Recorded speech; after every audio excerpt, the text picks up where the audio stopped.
If your portraits are lifeless, you're probably missing one of these three things, especially the last one.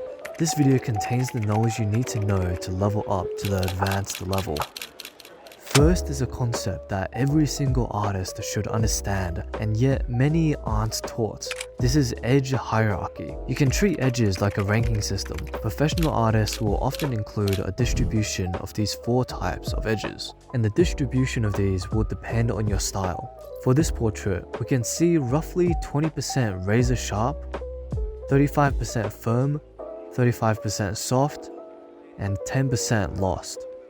Here's what's used to define these categories of edges.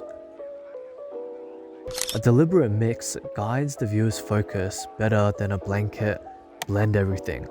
We can compare and see just how different the vibe of this portrait is, since it primarily utilizes lost edges instead.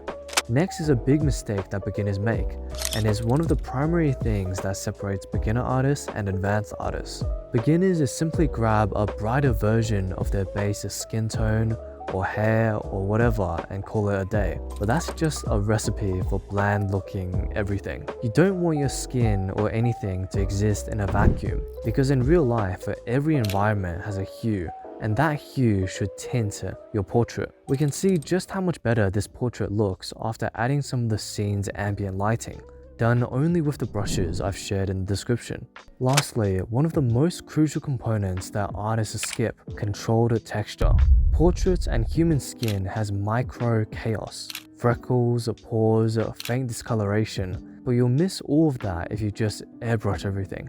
This is why we need to use a textured brush like this at a low opacity and blend it in with the portraits. The trick is to also incorporate some blending and erasing. Even if you're not aiming for realism, you can see that lots of pro anime artists still incorporate some controlled texture in their portraits. Done right, these micro details can make the viewer think you designed some highly sophisticated and complex portrait, even though all you did was randomly paint with a good brush. And to make it even easier for you, you can get all the brushes I use in the description below.